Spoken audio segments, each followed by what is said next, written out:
wrong with Torgor? He seemed well enough when I last saw him.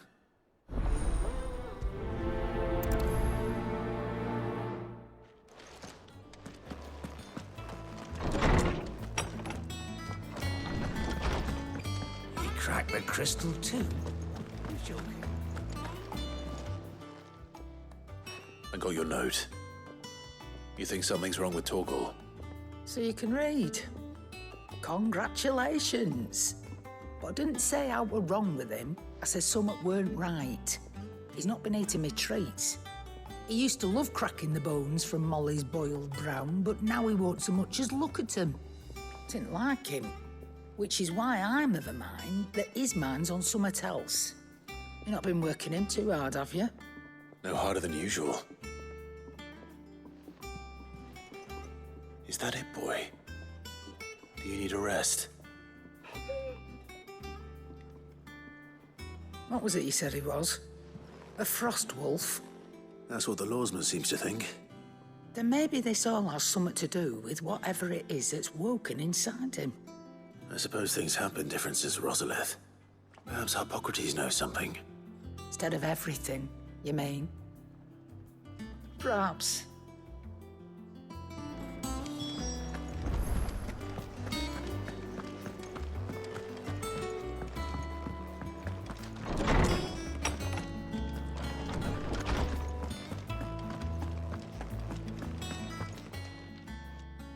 Lawsman, I need to ask you about Torgor. Something's not right with him. He isn't ill, is he? I don't think so. But according to Lady Karen, he seems to have lost his appetite, which is certainly a new development. She says he's hardly been touching his bones of late, and she believes it may have something to do with what happened at Rosalith Castle. I rather think she might be right, though not about his appetite. All canids are instinctively inclined to crack open bones for the rich marrow that resides within, and I see no reason why a frost wolf should be any different. Accordingly, I suspect it is not a lack of appetite that afflicts Torgor, but a surfeit of it. If we assume that his newfound magics require additional nourishment to sustain, it may well be that the bones Lady Karen is accustomed to providing are no longer sufficient. Frost wolves, after all, habitually prey upon far larger animals, whose bones may yield altogether different nutrients.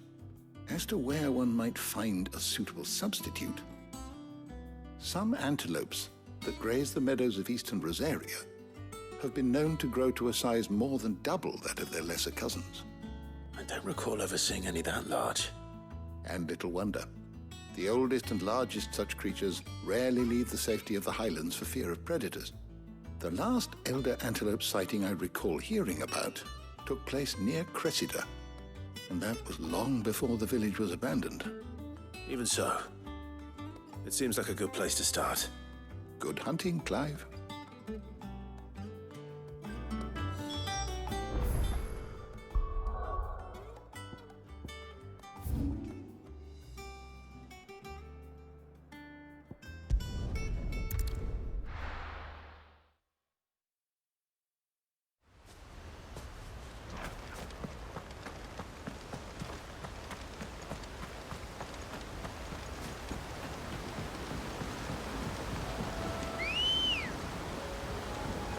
Ready, girl?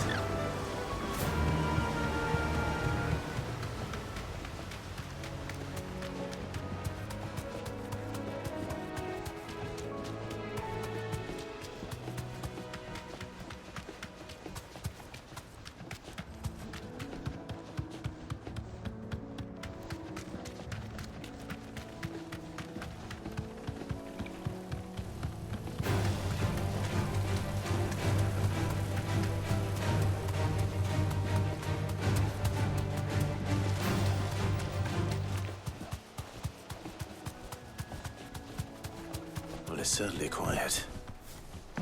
If I were a giant antelope, it would seem like just the place.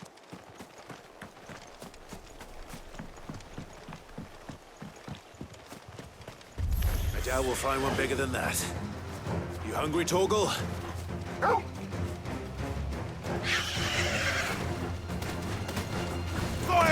flame!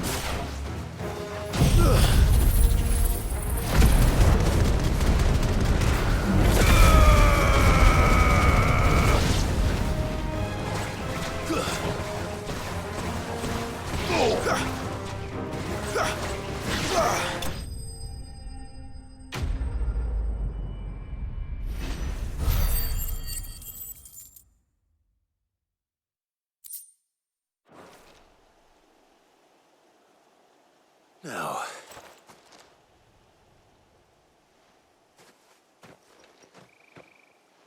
will it be enough, I wonder?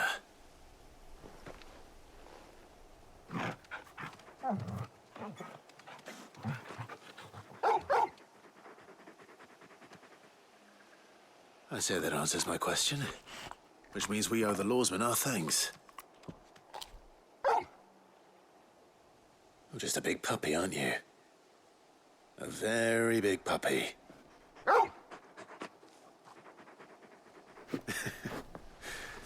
You do know you can take that with you, Torgal. Lady Karen will be relieved to hear you've got your appetite back. Come on, boy.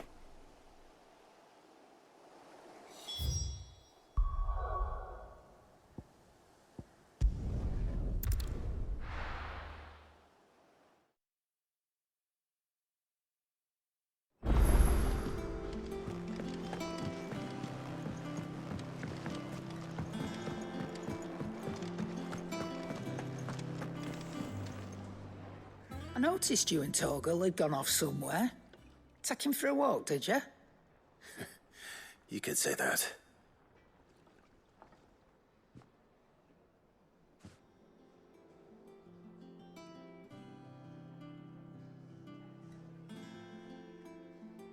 So, Molly's leftovers weren't good enough, eh?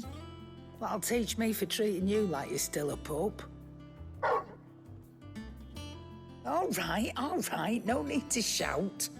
Now we know what you're after, I can see about getting some in. Speaking of which, I brought one for later. Can I leave it with you?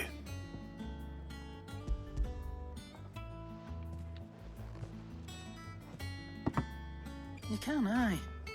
I'm nice like that. In return, you can thank Tomes for me. The bloody know-it-all. I was just on my way to see him.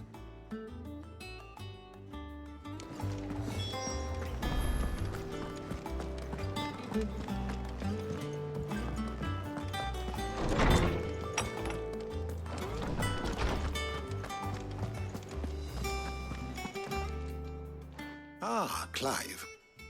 Were you able to locate your quarry? We were indeed, lawsman. You pointed us in exactly the right direction. And Torgal's been a very happy hound ever since. Very good, very good. Lady Karen sends her thanks, by the way, for your part in solving the mystery. Ah. But that reminds me.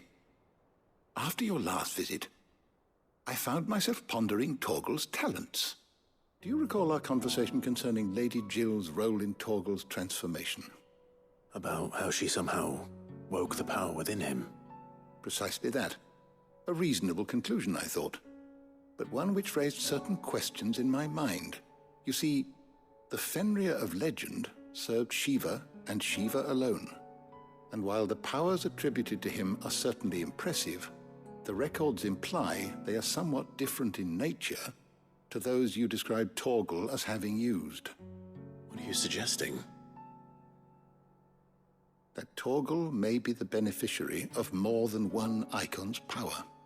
Consider that in addition to Lady Jill, he has served as a loyal companion to you, your brother, and even the late Cid. In short, the icons hitherto near at hand, or should I say at paw, have been diverse and plenty, and that number has only grown as the realm's dominance have fallen to your sword. One can but speculate as to how all of this has affected Torgal. He has seemed more fierce of late. And if I am not mistaken, he will grow fiercer still. We are fortunate indeed to be able to count him amongst our allies and not our adversaries.